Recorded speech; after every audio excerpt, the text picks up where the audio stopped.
And, we really appreciate your bringing Epworth to the attention of the world. I'm a ride or die Epworth for life. When they asked me, they're like, well, how many people are there? I was like 480. It's like, depending on how many people are looking at leaves. They're like, was there a bigger town? They're like, is there a bigger town? I was like, well, there's a, we'd call it a city maybe compared to Epworth, Blue Ridge. And they're like, well, why don't you? I was like, no. I was like, I am from Epworth, because a lot of these people would not, like, Dorian said she's from Canton, Ohio. Like, that's a simple question. Where are you from? That's easy. I am from Epworth. I've never lived in Blue Ridge, never gonna probably live in Blue Ridge. I'm from Epworth, and multiple people did that. And it was such a weird question, like, could you do this town? Like, no, I'm going to be Epworth. This is the simple question that I answered for you. I am so proud of being a Christian, being of course a American, being a Georgian. But probably the Georgian thing sometimes kind of is questionable as much as the Epworth thing. Being from Epworth is one of my most proud, just like I was telling Mr. Wimberly, like this building, the amount of memories that I have in this building right here.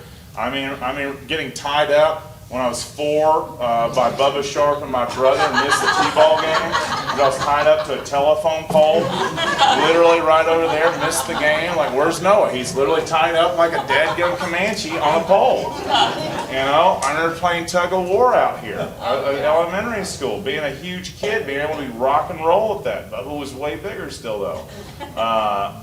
Just this community has never turned its back on me. This community has never done anything wrong. I remember literally going through roadblocks down here and like the cops like, how old are you? Like, too young to be out this late. Okay, where's your house?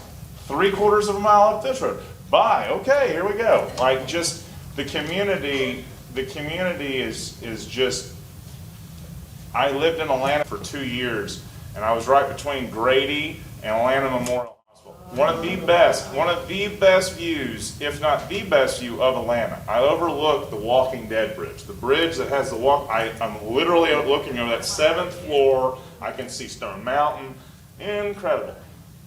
The amount of sirens every night, I'm talking 30 minimum, because you have 2 hospitals and I'm sitting dead middle. So it's just the whole night. You have Freedom Parkway. So you got Freedom Parkway hitting 85, 75, and then you have 2 hospitals doing this. First night I'm up here, just walk outside, I hear an owl. That's it. And I'm just sitting here just being like, I love this place. Like, I love this place. I mean, Ireland, close second. Boy, if you haven't been to Ireland, get to Ireland.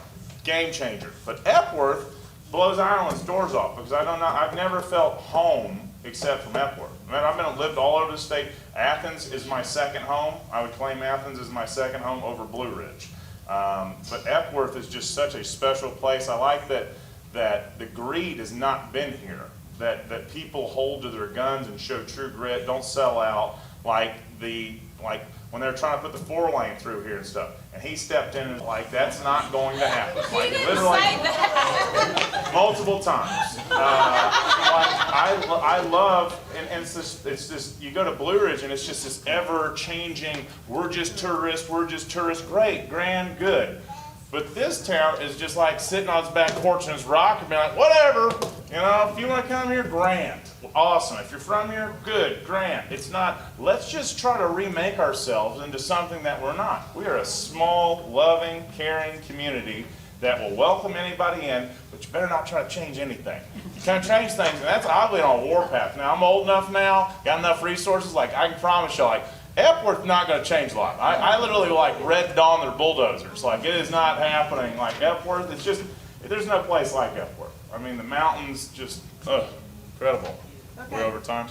Yeah, we got to close. Thank you, Noah, so much. Thank you all. Appreciate it.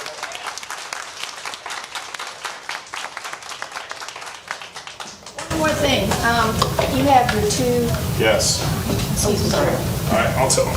All right, so if y'all, no pressure, I'm doing just a little bit of fundraising. I have a really good friend that's kid has cancer. His name's Ryder Lytle. I was actually down there yesterday at CHOA. This kid is a monster, juggernaut. I mean, this kid is unbelievable. He is positive, happy.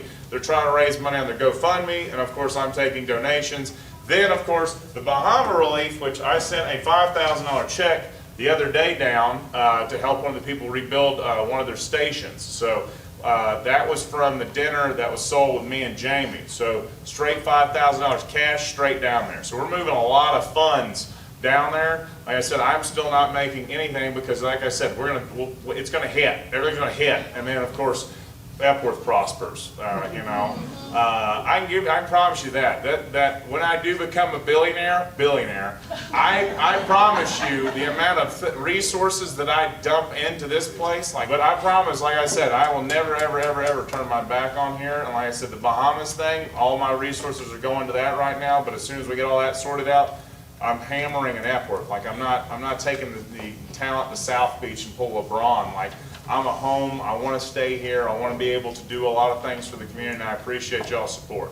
Y'all have a great night.